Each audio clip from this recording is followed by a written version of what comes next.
الحمد لله وكفى وسلام على عباده الذين اصطفى أما بعد فأعوذ بالله من الشيطان الرجيم بسم الله الرحمن الرحيم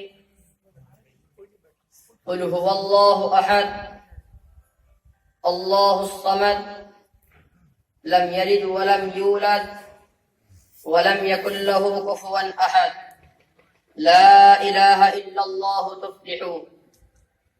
کسی شاعر نے کہا ہے نئے دن نئی رات باقی رہے گی، نئے دن نئی رات باقی رہے گی، بس صرف اللہ کی ذات باقی رہے گی۔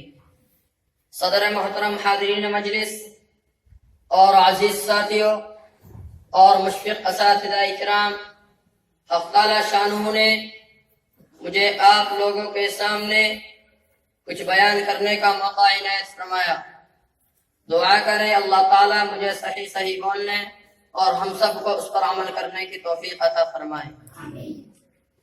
ابھی جو میں نے آپ حضرات کے سامنے تلاوت کی ہے اس کا سادہ ترجمہ یہ ہے، اے نبی کہہ دو اللہ ایک ہے، اللہ سب سے بے نیاز ہے، وہ نہ کسی کا باپ ہے، وہ نہ کسی کا بیٹا ہے، نہ اس کا کوئی ہمسر ہے۔ اللہ کا لاکھ لاکھ احسان ہے کہ ہمیں اور آپ کو ایمان کی دولت سے نوازا اور ایسے نبی کی امت میں پیدا فرمایا کہ جو امام الانبیاء خاتم النبیین والمرسلین صلی اللہ علیہ وسلم ہے۔ اللہ تعالیٰ نے انسانوں کی رشد و ہدایت کے لیے تقریباً 1,24,000 انبیاء اکرام کو اس دنیا میں بھیجا۔ تمام نبی کا طریقہ ایک تھا، تمام نبی کا مشن ایک تھا، تمام نبی کی بات ایک تھی، مگر ان میں سے بعض کو کسی معین گاؤں کے لیے اور بعض کو کسی متعین قبیلے اور خاندان کے لیے بھیجا۔ لیکن جب باری آئی جناب محمد مصطفیٰ صلی اللہ علیہ وسلم کی تو آپ کو کسی ایک گاؤں یا کسی ایک قبیلہ یا کسی ایک خاندان یا کسی ایک صوبہ یا کسی ایک ملک کے لیے نبی بنا کر مبعوث نہیں کیا ہے، بلکہ آپ کو سارے جہاں کے لیے نبی بنا کر مبعوث کیا ہے۔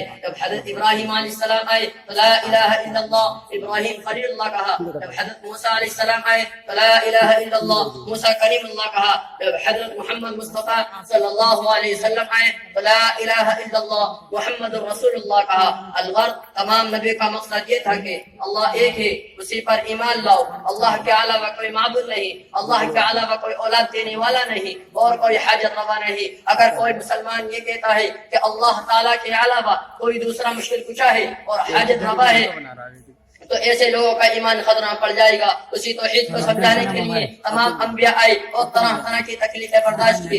اسی توحید کو قرآن مجید میں مختلف انداز مختلف جگہ بیان کیا گیا ہے۔ اگر کہیں کہا گیا ہے اللہ احد اللہ الصمد تو کہیں کہا گیا ہے وَإِلَٰهُكُمْ إِلَٰهٌ وَاحِدٌ، اگر کہیں کہا گیا ہے اللہ لا الہ الا هو الحی القیوم تو کہیں کہا گیا ہے یا اہل الکتاب تعالوا إِلَىٰ كَلِمَةٍ سَوَاءٍ بَيْنَنَا وَبَيْنَكُمْ أَلَّا نَعْبُدَ إِلَّا اللَّهَ وَلَا نُشْرِكَ بِهِ شَيْئًا، اگر کہیں کہا گیا ہے وَعِندَهُ مَفَاتِحُ الْغَيْبِ لَا يَعْلَمُهَا إِلَّا هُوَ تو کہیں کہا گیا ہے أَنَّىٰ يَكُونُ لَهُ وَلَدٌ وَلَمْ تَكُن لَهُ صَاحِبَةٌ، اگر کہیں کہا گیا ہے یا صاحبي السجن أأرباب متفرقون خير أم الله الواحد القهار تو کہیں کہا گیا ہے ما تعبدون من دونه إلا أسماء سميتموها أنتم وآباؤكم ما أنزل الله به من سلطان۔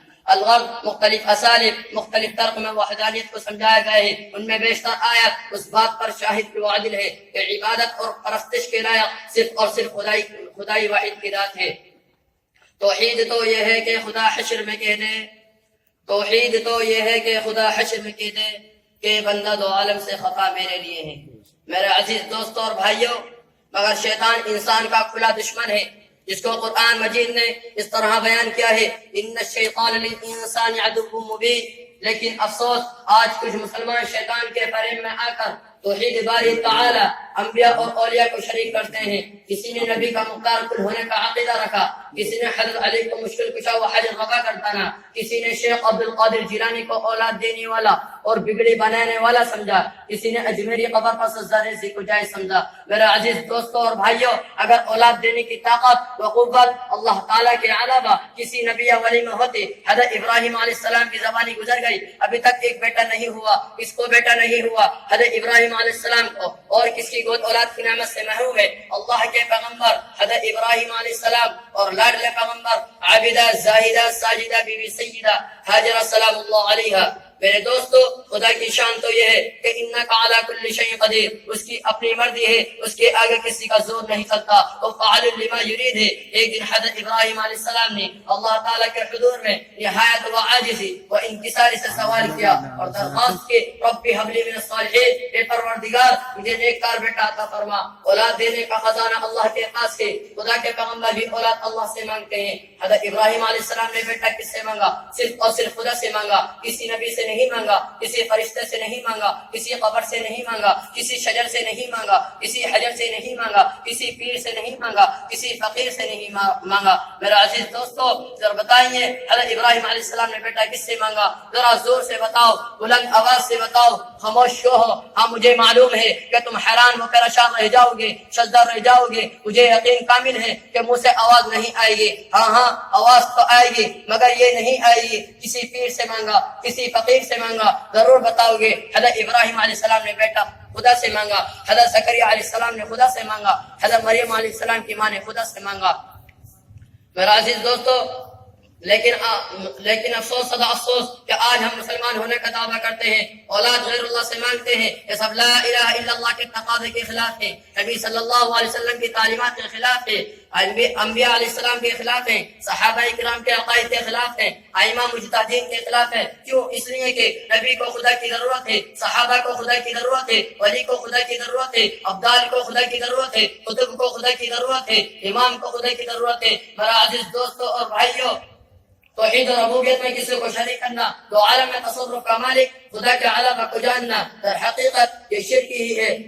چنانچہ ایک جماعت کو مردے کی تعلیم پر ابھارا، جس نے یادگار کے طور پر مردے کی مورتیاں بنائی اور ان کی پوجا کرنی شروع کر دی، اور ایک جماعت نے بتوں کو ستاروں جیسا تراشا اور ان کی پوجا کرنی شروع کر دی۔ جب ان میں باہم اختلاف ہو گیا، کسی نے چاند کی، کسی نے سورج کی، کسی نے دوسرے ستارے کی پوجا کی، اور ایک جماعت نے آگ کی پوجا کی، مجوس کہلائی۔ ہندوستان میں کفار نے گائے کی پوجا کی، کسی نے درخت کی، کسی نے پتھروں کی، کسی نے قبروں کی، کسی نے مزاروں کی۔ یہ تمام چیزیں لا الہ الا اللہ کے تقاضے کے خلاف ہے، نبی صلی اللہ علیہ وسلم کی تعلیمات کے خلاف ہے۔ وقت کی نزاکت دیکھتے ہوئے اپنی تقریر کو اس شعر کے ساتھ ختم کرنا چاہتا ہوں۔ خدا وعدہ کی نہیں ہے نذیر، خدا وعدہ کی نہیں ہے نذیر، وہی ہے اعلیٰ کل شیء قدیر۔ جو کچھ کام کرتے ہو پوشیدہ یا تم، جو کچھ کام کرتے ہو پوشیدہ یا تم، وہ سب جانتا ہے سمیع بصیر۔ اللہ تعالی ہم سب کو شرک سے بچائے اور توحید پر قائم رہنے کی توفیق عطا فرمائے۔ وآخر دعوانا ان الحمد للہ رب العالمین۔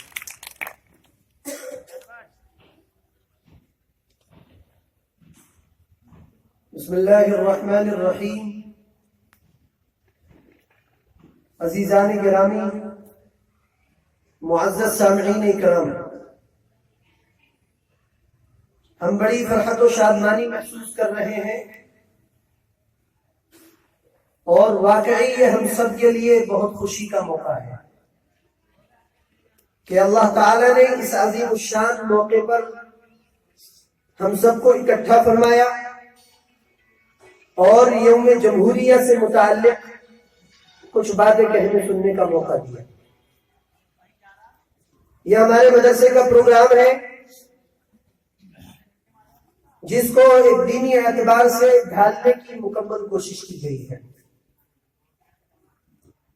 میں بہت شکریہ ادا کرتا ہوں اپنے ان تمام ساتھیوں کا اور ان تمام ذمہ داروں کا کہ جنہوں نے اپنی مصروفیات کو چھوڑ کر کے، اپنے قیمتی اوقات کو نکال کر کے ہمارے اس پروگرام کو سننے کی کوشش کی ہے اور ہمارے بچوں کی حوصلہ افزائی کی ہے۔ اور میں مبارکبادی پیش کرتا ہوں ان سبھی آنے والے مہمانوں کو جو اس وقت ہمارے درمیان میں موجود ہیں یا جو آنے والے ہیں۔ یہ بچے امت کا مستقبل ہیں۔ اگر آج ہم نے ان کی آبیاری نہیں کی اور آج ہم نے ان کی تربیت کا کوئی دھیان نہیں دیا، ان کی تعلیم کی طرف کوئی توجہ نہیں دی، تو یاد رکھیں جو آنے والی نسلیں ہیں ان کے ایمان خطرے میں پڑ سکتے ہیں۔ جو آنے والی نسلیں ہیں